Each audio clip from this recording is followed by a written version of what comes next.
ওই ব্যক্তির ওযু হবে না। হাদিসটি সহিহ। নবী সাল্লাল্লাহু আলাইহি ওয়াসাল্লাম বলেছেন ওই ব্যক্তির ওযু হবে না যে ব্যক্তি ওযুর শুরুতে আল্লাহর নাম নেয় নাই, বিসমিল্লাহ বলেনি। এখন ওযু হবে না বলা হয়েছে। এই হবে না বলতে হাদিস বিশেষজ্ঞ উলামা ইকরাম এবং ফুকাহা ইকরাম বলেন এখানে হবে না বলতে ওযুর ওই প্রাণ হলো না, ওযু পূর্ণাঙ্গ হলো না, ওযুটা যেভাবে হওয়া দরকার ছিল সেভাবে হলো না, কোন রকম হয়ে গেল মার্শিল হাল, সালাত আদায় হয়ে গেল, দায়িত্ব খালাস হয়ে গেল, কিন্তু এটা যেভাবে আল্লাহ সুবহানাহু ওয়া তাআলা চাচ্ছেন, নবী সাল্লাল্লাহু আলাইহি ওয়াসাল্লাম চাচ্ছেন, যেভাবে ওযুর নির্দেশ আসছে সেভাবে হলো না। যদি আমি বিসমিল্লাহ পাঠ না করি তাহলে বোঝা গেল ওযু করার সময় আপনি কারোর সাথে কথা বলছেন, খোশ গল্প করছেন, মোবাইলে আলাপ করছেন, অন্য কোনো ব্যস্ততায় আছেন, অন্য কোনো ধ্যানে আছেন, ওই অবস্থায় হাত ধুয়ে ওযু শুরু করে দিলেন, বিসমিল্লাহ পাঠ করলেন না। এটা হলো একটা ত্রুটি। এই ত্রুটি আমাদের হয় কিনা মাঝে মধ্যে? অনেকে তো আছেন নিয়মিতই করেন না, অনেকে আছেন করেন কিন্তু ওই যে অন্য মানুষকে হয়ে গেলে হাত ধুয়ে শুরু করে দিয়েছেন আর বিসমিল্লাহ আর বলেন নাই। তাহলে আপনি যে কোনো কাজের শুরুতে বিসমিল্লাহ বললেন কি না বললেন সেটা এত বেশি গুরুত্বপূর্ণ না, যত বেশি গুরুত্বপূর্ণ ওযুর শুরুতে বিসমিল্লাহ পাঠ করা, কারণ এটার জন্য পৃথক নির্দেশ এসেছে। এমনি তো একটা কমন নির্দেশ আছে, নবী সাল্লাল্লাহু আলাইহি ওয়াসাল্লাম বলেছেন কুল্লু আমরিন জিবারিন লাম ইউবদা বিবিসমিল্লাহ ফাহুয়া আবতার ওয়া ফি রিওয়ায়াতিন ফাহুয়া আকতা। যে কোনো গুরুত্বপূর্ণ কাজ আল্লাহর নাম দিয়ে শুরু না করলে সেটা অপূর্ণাঙ্গ থাকে, কাজটা অর্ধেক থাকে, অর্ধেকা থাকে, অপূর্ণাঙ্গ থাকে, পূর্ণাঙ্গতা আসে না যে কোনো ভালো কাজ। কিন্তু ওযুর বিষয়ে নবী সাল্লাল্লাহু আলাইহি ওয়াসাল্লামের আলাদা নির্দেশ আছে, ওযু হয় না এমন কথা তিনি বলেছেন। তাহলে বোঝা গেল ওযু শুরুতে বিসমিল্লাহ পাঠের উপরে আমাদের সাবধান হতে হবে। এখন একটা সমস্যা হলো, আমরা আজকাল বেশিরভাগ লোক ওযু করি হলো টয়লেটের মধ্যে, আর টয়লেটের মধ্যে আল্লাহর নাম নেওয়া নিষেধ, ঠিক না ঠিক?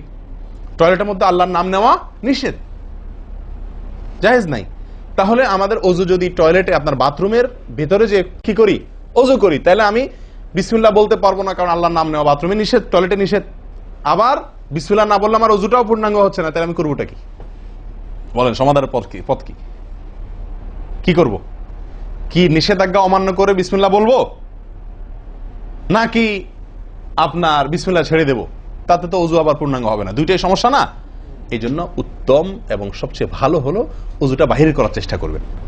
বেশিরভাগ জায়গাতে, সব জায়গাতে কম বেশ, বাথরুম টয়লেটের ভেতরে যদি বেসিন থাকে তো বাইরেও টেপ বা বেসিনের ব্যবস্থা থাকে, থাকে না থাকে না?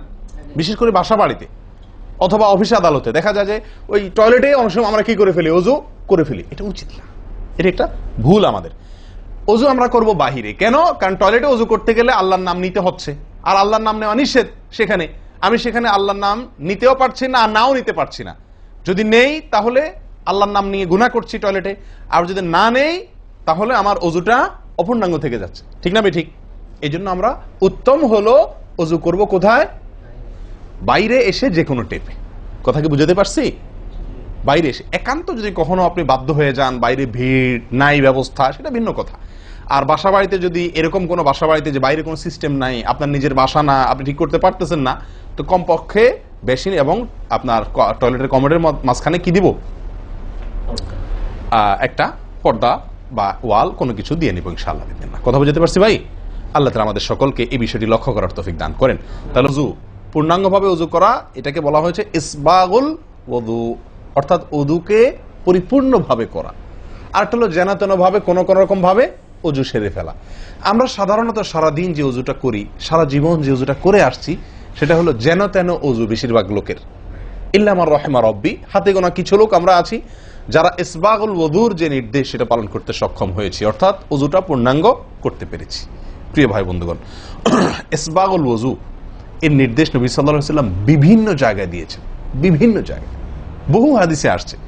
তোমরা ওযুকে আসবিগুল ওযু, আসবিগুল ওযু, তোমরা ওযুকে পরিপূর্ণ করো, ওযুকে পূর্ণাঙ্গভাবে করো, সঠিকভাবে করো, যথাযথভাবে করো। তার মানে নবী সাল্লাল্লাহু আলাইহি ওয়াসাল্লাম জানতেন যে ওযুতে যথার্থতার খেলাফ প্রচুর পরিমাণে হয়ে থাকে, আর সেজন্য তিনি সাবধান করেছেন আসবিগুল ওযু, অর্থাৎ ওযুকে তোমরা পূর্ণাঙ্গভাবে করো, সুন্দরভাবে করো, যথার্থভাবে করো। কথা কি বুঝাতে পারছি? যেহেতু ওযুর বিষয়ে আমাদের গাফলতি আছে বা গাফলতি থাকার কথা, সেজন্য নবী সাল্লাল্লাহু আলাইহি ওয়াসাল্লাম আমাদেরকে বলেছেন ওযু করো, এটা না, বলেছেন আসবিগুল ওযু, অর্থাৎ আকমিলুল ওযু, ওযুকে পরিপূর্ণভাবে করো, সুন্দরভাবে করো, যথাযথভাবে করো।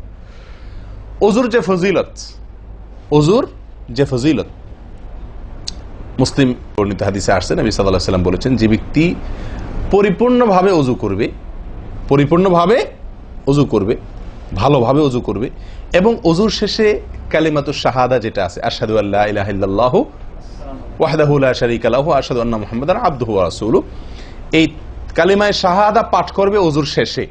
এই ব্যক্তির জন্য আল্লাহ সুবহানাহু ওয়া তাআলা জান্নাতের সমস্ত দুয়ার খুলে দিবেন। তাহলে আমরা বলতে পারি জান্নাতের 8 দুয়ারের সমস্ত দুয়ারের একটা রিমোট এখানে নবী সাল্লাল্লাহু আলাইহি ওয়াসাল্লাম আমাদেরকে বাতলে দিয়েছেন। একটি রিমোট, এই এক রিমোট টিপের সঙ্গে সঙ্গে 8 দরজা সব খুলে যাবে। সেটা হলো অজুকে কি করা? পরিপূর্ণভাবে করা, সুন্দরভাবে করা, এবং এর শেষে, অজুর শেষে কালিমাতুশ শাহাদা পাঠ করা, আশহাদু আল্লা ইলাহা ইল্লাল্লাহু ওয়াহদাহু লা শারীকা লাহু ওয়া আশহাদু আন্না মুহাম্মাদান আবদুহু ওয়া রাসূলুহু। আপনি পাঠ করলেন, জান্নাতের সমস্ত দুয়ার এর রিমোট যেন টিপ দিলেন। এই 3টা কাজ করলেন মানে কি? জান্নাতের 8 দরজার একটি কমন রিমোটে টিপ দিলেন আপনি, সবগুলো পটপট খুলে যাবে, যে কোনো দরজা দিয়ে আপনি জান্নাতে দাখিল হতে পারবেন ইনশাআল্লাহ। প্রিয় ভাইরা, তাহলে হাদিস থেকেও বোঝা গেল যে যে কোনো দরজা দিয়ে ঢুকতে হলে অজুটা হইতে হবে পরিপূর্ণরূপে অজু, ইসবাগুল ওযু। অতএব অজু আমার পরিপূর্ণ হচ্ছে কিনা এই বিষয়টা একটু যাচাই করা দরকার, কি দরকার না? প্রিয় ভাইরা, নবী সাল্লাল্লাহু আলাইহি ওয়াসাল্লাম সূরা আবু দাউদের এক হাদিসে বলেছেন, ইন্নাহা লা তাতিম্মু সালাতু আহাদিকুম হাত্তা ইউসবিগাল ওযুআ কামা আমারাহুল্লাহ। তোমাদের কারোর সালাত ততক্ষণ পর্যন্ত পরিপূর্ণ হবে না, সালাত ততক্ষণ পর্যন্ত সুন্দর হবে না, পূর্ণাঙ্গ হবে না, সালাতে পূর্ণতা আসবে না, যতক্ষণ না তোমরা অজুকে ঠিক আল্লাহ যেভাবে করতে নির্দেশ করেছেন ওইভাবে পরিপূর্ণভাবে না করো। আল্লাহ সুবহানাহু ওয়া তাআলা যেভাবে অজু করতে বলেছেন ওইভাবে পরিপূর্ণ রূপে অজু না করা পর্যন্ত তোমাদের সালাত পূর্ণতা পাবে না। তাহলে সালাতের পূর্ণতা পাওয়ার জন্য অজুটি হইতে হবে, অজু না শুধু। আমরা জানি যে সালাতের জন্য অজু করতে হয় না, অজু করলেই শুধু সালাতের পূর্ণতা আসবে না, অজুটা হইতে হবে আল্লাহ যেভাবে নির্দেশ করেছেন সেভাবে, যথাযথ উপায়ে এবং সঠিকভাবে। প্রিয় ভাইরা, এখন আসি আমরা অজুতে কি ভুলগুলো আমাদের এমন হয় যেগুলোর কারণে আমাদের অজুর পূর্ণতা নষ্ট হতে পারে। তার ভিতরে 1 নম্বরের ভুল হলো, যেটি আমাদের হয়ে থাকে অজুর ক্ষেত্রে অনেকেরই, সেটা হলো বিসমিল্লাহ পাঠ না করা। অজুর শুরুতে কি পাঠ করতে হয়? বিসমিল্লাহ। আপনি যখন হাত ধুয়ে তো অজু শুরু করবেন, 2 হাতের কবজি 2 হাতে অজু শুরু করবেন না, প্রথম কাজ, তার আগে আপনি কি করবেন? বিসমিল্লাহ, বিসমিল্লাহ বলে হাত ধুয়ে তারপর অজু শুরু করবেন। বহু লোক আছি আমরা অজুখানায় ওই গল্প করতেছি, আড্ডা মারতেছি, কথাবার্তা বলতেছি, এই বলতে বলতে অজু শুরু করে দিছি, তাহলে বিসমিল্লাহ কখন পড়তেছি? বিসমিল্লাহটা অনেক সময় অমনোযোগিতার কারণে, অবহেলার কারণে, অন্যমনস্কতার কারণে বিসমিল্লাহটা অনেক সময় আমরা বলতে ভুলে যাই। অথচ এই বিসমিল্লাহ পাঠ করা অজু শুরুতে অনেক বিশেষজ্ঞ আলেমের মতে ফরজ। অনেকে বলেন বিসমিল্লাহ পাঠ না করলে অজুই হবে না, আপনি যদি ভুলে বাদ দেন অজু হলো না। যদিও সংখ্যাগরিষ্ঠ ওলামাদের মতে এটা না, তাদের মতে বিসমিল্লাহ পাঠ করা এটা অজুর সুন্নাহ, এটা হলো অজুর কি সুন্নাহ। এটা আপনি যদি বিসমিল্লাহ বলে যদি অজু শুরু করেন তাহলে অজুটার ভিতরে পূর্ণাঙ্গতা আসলো। অজুটার ভিতরে কি আসলো? পূর্ণাঙ্গতা আসলো। অজুটার ভিতরে অজুটা আপনার হৃষ্টপুষ্ট হলো। এই অজুতে ইনশাআল্লাহ আপনার সালাত পূর্ণাঙ্গ হবে, যে সালাত আপনাকে জান্নাতে নিয়ে যাবে ইনশাআল্লাহ। তাহলে অজুর শুরুতে একটা প্রাথমিক ভুল হলো বিসমিল্লাহ ভালো করে না পাঠ করা। নবী সাল্লাল্লাহু আলাইহি ওয়াসাল্লাম বলেছেন, ইবনে মাজাহ হাদিস, লা ওযুআ লিমান লাম ইয়াযকুর ইসমাল্লাহি আলাইহি। আলহামদুলিল্লাহ রাব্বিল আলামিন ওয়াস সালাতু ওয়াস সালামু আলা নাবিয়িনা মুহাম্মদ ওয়া আলিহি ওয়া আসহাবিহি আজমাইন, আম্মা বাদ। সম্মানিত ভাই বন্ধুগণ, আজকে সংক্ষেপে আমরা কিছু কথা আরজ করার ইরাদা রাখি অজুর বিষয়ে। অজুতে আমাদের যে সমস্ত ভুল ত্রুটিগুলো সচরাচর হয়ে থাকে সে বিষয়ে সামান্য কিছু কথা আরজ করার ইরাদা রাখি। ওমা তৌফিক ইল্লা বিল্লাহ। আমরা সকলেই কমবেশ জানি যে অজু বা পবিত্রতা এটা হলো সালাতের চাবি। নবী সাল্লাল্লাহু আলাইহি ওয়াসাল্লামের সূরা আবু দাউদে বর্ণিত হাদিসে আসছে, তিনি বলেছেন, মিফতাহুস সালাতি আত-তাহুর, সালাতের বা নামাজের চাবি হলো কি? পবিত্রতা বা অজু। তো চাবি যদি ঠিক থাকে, পারফেক্ট হয়, তাহলে তালা খুলবে। আর যদি চাবি পারফেক্ট না হয়, ঠিক না হয়, তাহলে সেক্ষেত্রে তালা খুলবে না। ওই চাবি দিয়ে আপনি ঘরে প্রবেশ করতে পারবেন না। মনে করুন জান্নাত হলো আমার ঘর বা গন্তব্য, ঢুকতে হলে আমাকে সালাতের তালাটুকু খুলে ঢুকতে হবে, অর্থাৎ সালাত পড়ে ঢুকতে হবে, আর তার চাবি হলো পবিত্রতা। তাহলে পবিত্রতা চাবি, তার তালা হলো সালাহ, আর সালাহ পড়ে আমি ঢুকতে চাচ্ছি জান্নাতে।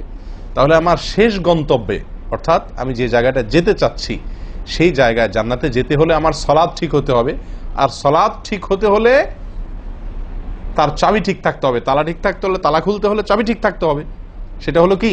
সালাত, তাহারাত বা পবিত্রতা। তো পবিত্রতার সবচাইতে কমন পবিত্রতা হলো অজু। এই অজুর বিষয়ে আমাদের বেশ কিছু ত্রুটি, বেশ কিছু ভুল ভ্রান্তি হয়ে থাকে।